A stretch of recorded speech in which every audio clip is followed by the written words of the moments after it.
Que la paix, la lumière et la présence d'Allah soient avec vous, chers frères et sœurs en islam. Qu'Allah remplisse vos cœurs de sérénité et guide chacun de vos pas vers ce qui est pur, licite et bénéfique pour votre âme. Il existe dans notre religion une sagesse profonde qui touche même les aspects les plus intimes de notre vie. L'islam ne sépare jamais le corps de l'âme, ni l'amour de la responsabilité. Chaque acte, même le plus discret, peut devenir une source de baraka, ou une cause de trouble intérieur. As-tu déjà ressenti un malaise sans comprendre pourquoi, après avoir accompli un acte pourtant autorisé? As-tu déjà senti que ton cœur s'éloignait de la paix alors que ton intention n'était pas mauvaise? Et si certains lieux, certains contextes pouvaient affecter la pureté de ce lien qu'Allah a rendu sacré? Dans cette vidéo, tu vas découvrir un conseil essentiel souvent oublié. Les endroits où l'intimité conjugale, bien que halal en soi, devient spirituellement dangereuse. À la lumière du Coran et des enseignements rappelés par Dr Zakir Naik, nous allons comprendre comment protéger la dignité, la foi et la baraka du couple musulman. Allah dit dans le Coran, « Et parmi ces signes, il a créé de vous, pour vous, des épouses afin que vous trouviez auprès d'elles la tranquillité. » Sourate Ar-Rum 30, 21. Si ce message te touche, abonne-toi à l'Islam Connect, like, commente et partage cette lumière. Souviens-toi, cette vidéo n'est pas un hasard. Elle est une lumière envoyée par Allah pour toi. 1. L'intimité dans l'islam, un acte sacré avant d'être physique. Dès les premières secondes, il est essentiel de comprendre une vérité que beaucoup oublient. En islam, l'intimité conjugale n'est jamais un simple acte du corps. Elle est avant tout un acte du cœur, de l'âme et de la foi.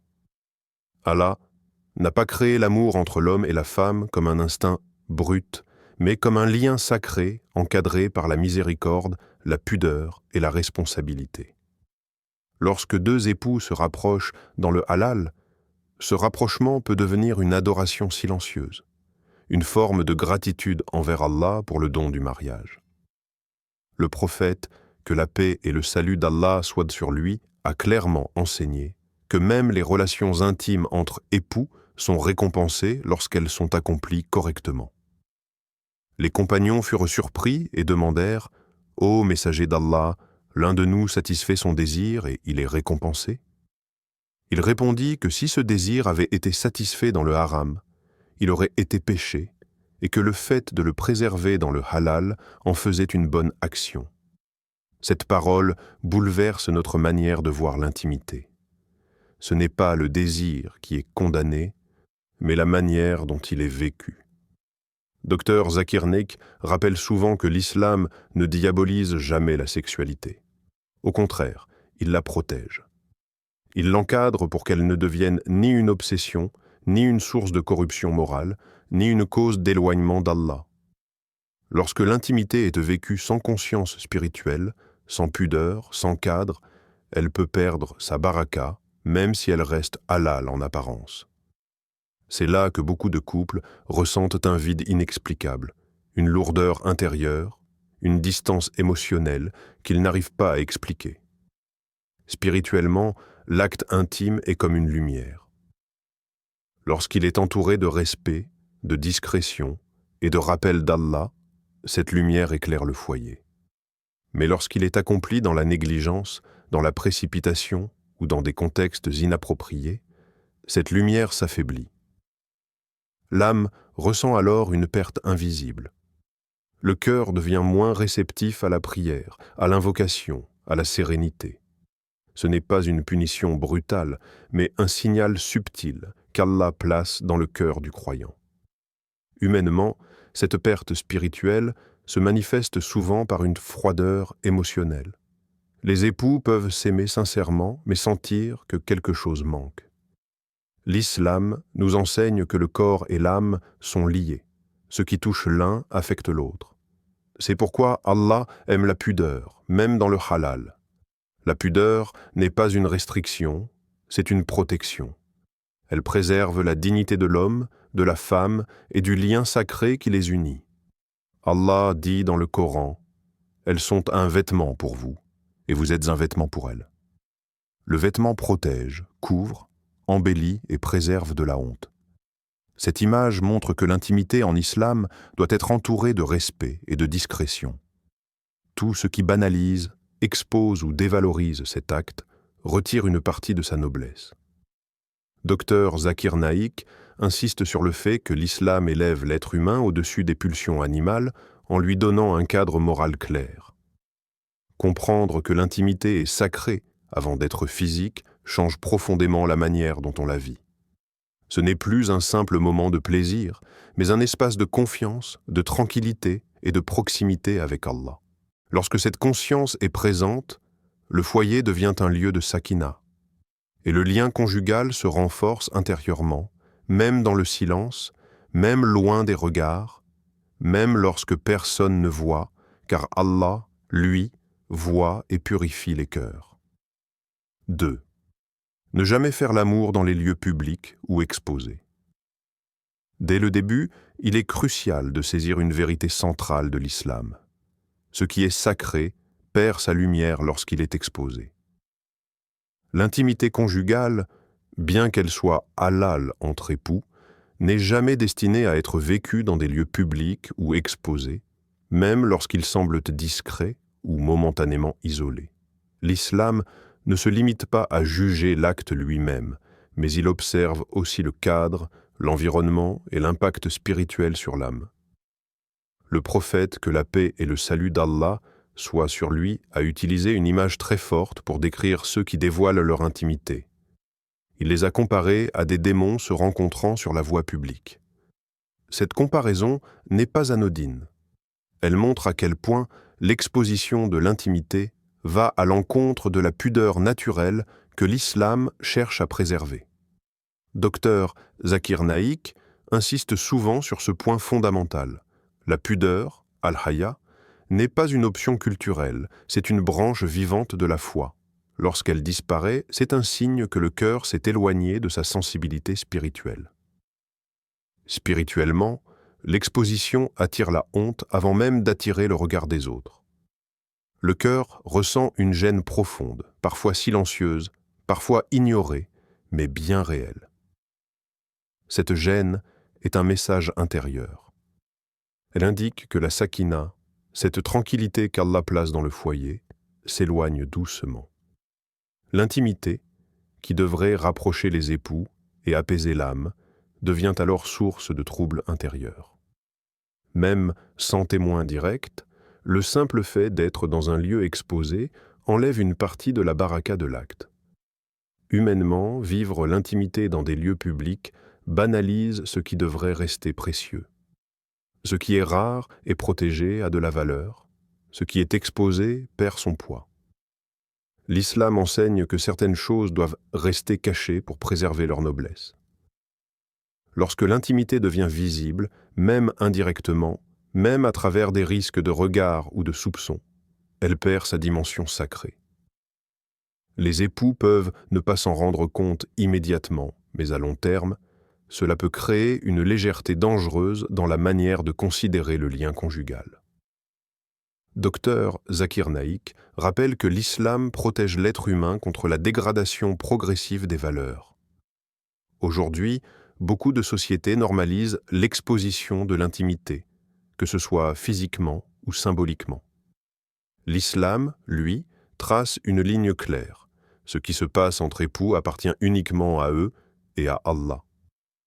Sortir cet acte de cet espace privé, c'est rompre l'équilibre entre désir et dignité. Le Coran nous enseigne indirectement cette sagesse, lorsqu'Allah ordonne aux croyants de baisser leur regard et de préserver leur chasteté. Si le regard doit être protégé, à plus forte raison l'acte lui-même. L'intimité n'est pas seulement un moment de plaisir, c'est un secret sacré, une confiance déposée par Allah entre deux personnes unies par un contrat béni. La rendre exposée, c'est trahir ce dépôt sans toujours en mesurer les conséquences. Sur le plan symbolique, l'intimité exposée ressemble à une lumière placée en plein vent. Elle vacille et finit par s'éteindre. À l'inverse, lorsqu'elle est protégée par la discrétion, elle éclaire durablement le foyer. L'islam ne veut pas étouffer l'amour, il veut le préserver. C'est pourquoi il ferme toutes les portes qui mènent à la honte, à la banalisation et à la perte de sakina. Comprendre cela, c'est comprendre que la pudeur n'est pas une barrière à l'amour, mais son bouclier. L'intimité est un secret entre deux âmes unies par Allah. Plus ce secret est protégé, plus il est béni. Lorsque cette conscience s'installe, le croyant commence à voir l'intimité non comme un droit à exposer, mais comme une confiance à préserver dans le silence, la dignité et la lumière qu'Allah aime. 3. Les lieux impurs. Quand le corps agit, mais l'âme souffre. Dès les premières lignes, une réalité spirituelle doit être rappelée avec clarté. En islam, l'environnement dans lequel un acte est accompli influence profondément l'état du cœur. Faire l'amour dans un endroit impur, comme les toilettes ou tout lieu marqué par la saleté, est fortement déconseillé, non pas par rigidité, mais par sagesse. Même si l'acte reste techniquement valide entre époux, l'islam nous enseigne que tout ce qui touche le corps laisse une trace sur l'âme. Le Coran nous rappelle à plusieurs reprises qu'Allah aime la pureté. Cette pureté n'est pas uniquement physique, elle est aussi spirituelle. Se purifier avant la prière, choisir un lieu propre pour invoquer Allah, maintenir la propreté du corps et de l'espace, tout cela éduque le cœur à la conscience d'Allah. Dr Zakir Naik explique souvent que la spiritualité islamique ne se limite jamais à l'intention intérieure. Le cadre, le lieu, l'état du corps et de l'esprit font partie intégrante de l'adoration. Ignorer cela, c'est réduire l'islam à une simple idée, alors qu'il est un mode de vie complet. Symboliquement, faire l'amour dans un lieu impur revient à vouloir allumer une lumière dans un endroit souillé.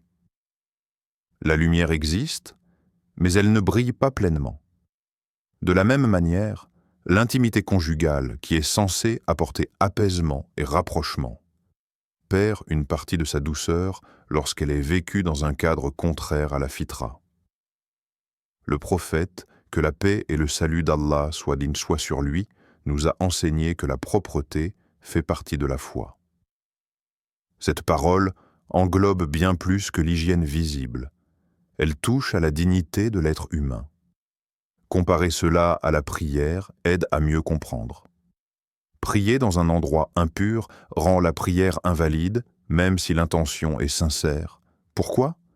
Parce que l'islam reconnaît que le cœur ne peut pas se recueillir pleinement dans un cadre qui contredit la pureté.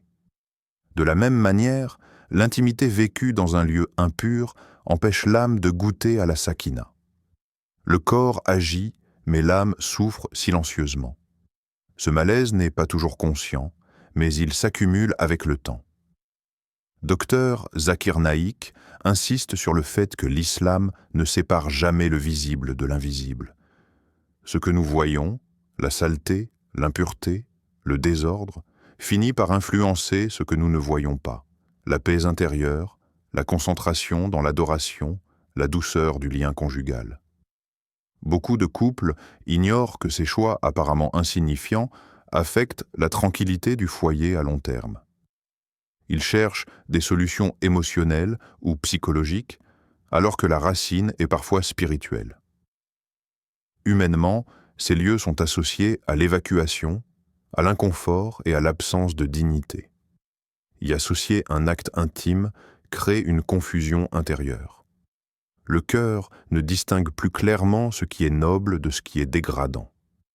L'islam, au contraire, veut élever l'être humain.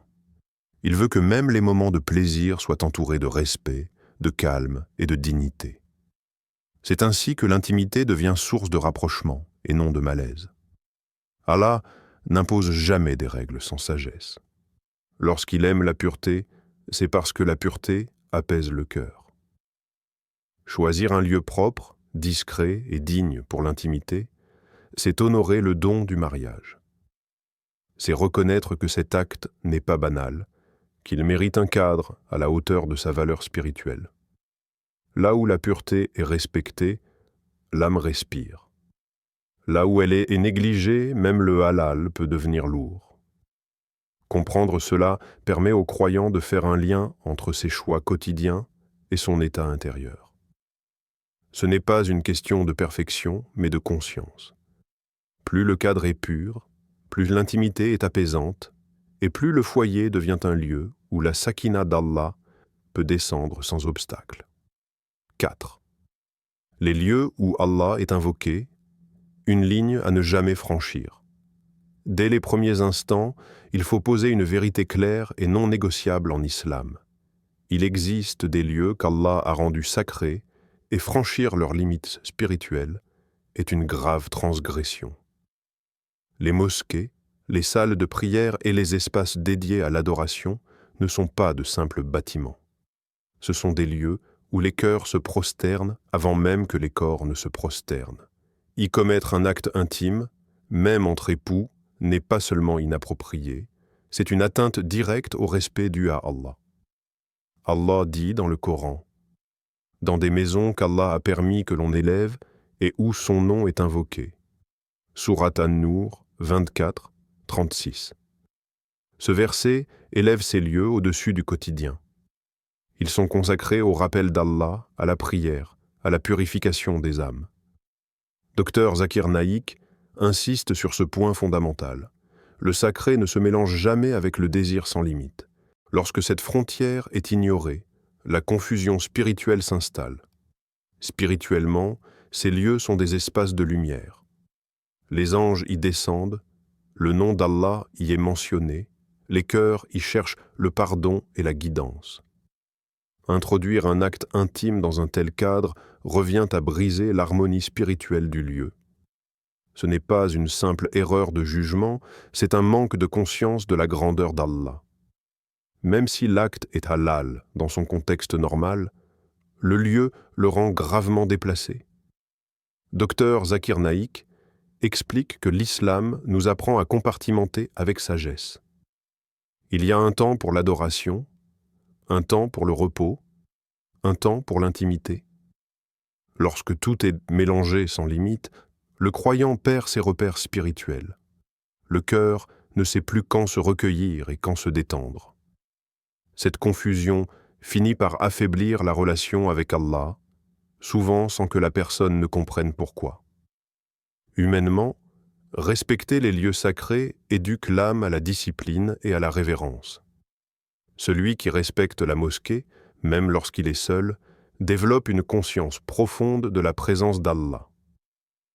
À l'inverse, banaliser ces lieux revient à banaliser le rappel d'Allah lui-même. L'islam veut que le croyant ressente une différence claire entre un espace ordinaire et un espace consacré à l'adoration.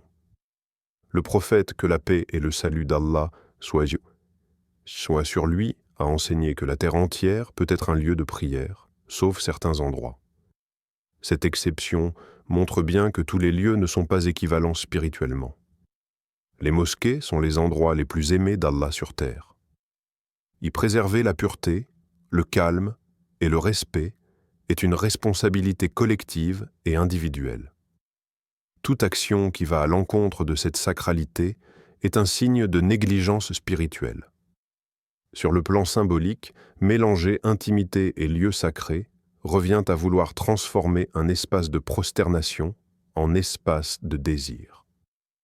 Le cœur ne peut pas être tourné vers Allah et vers les passions en même temps dans un tel cadre. L'islam protège l'équilibre intérieur en posant des frontières claires. Ces frontières ne sont pas là pour frustrer, mais pour préserver la lumière de la foi. Respecter les lieux où Allah est invoqué, c'est en réalité respecter Allah lui-même.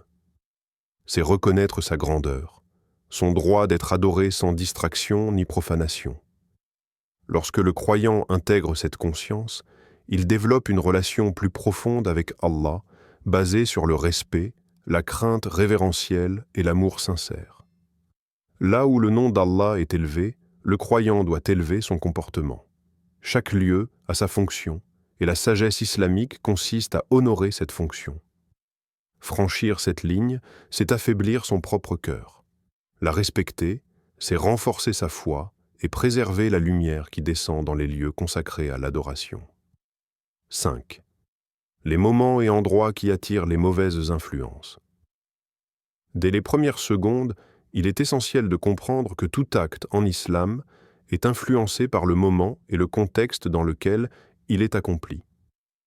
Certains lieux ou certains instants, même s'ils ne sont pas explicitement interdits, deviennent des portes ouvertes au waswas, aux pensées négatives et aux influences de shaitan.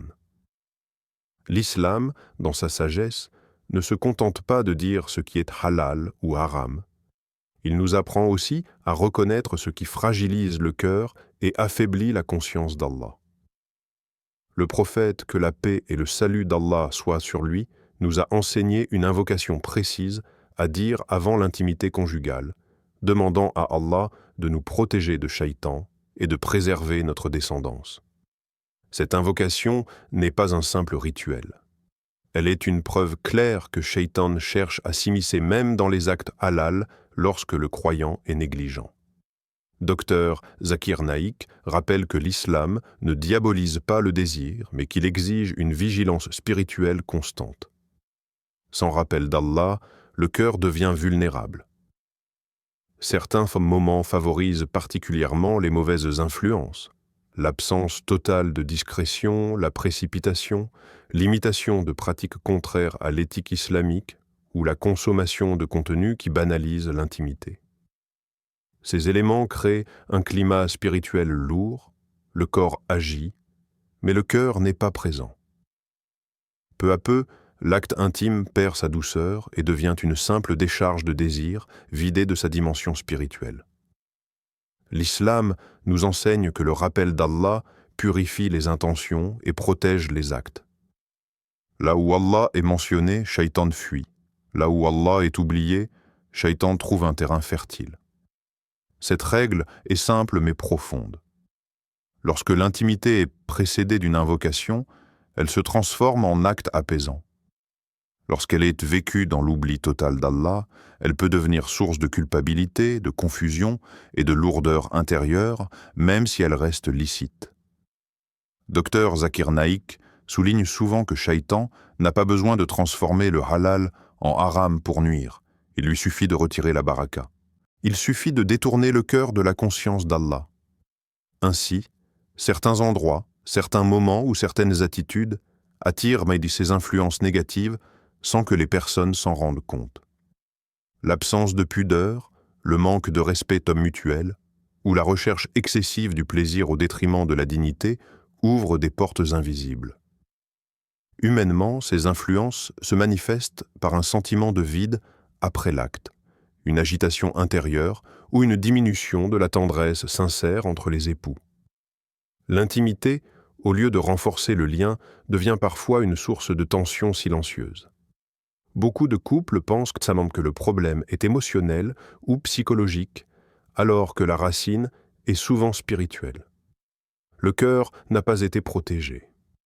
Le prophète, que la paix et le salut d'Allah soient sur lui, a enseigné que toute chose commencée sans le nom d'Allah est privée de bénédiction.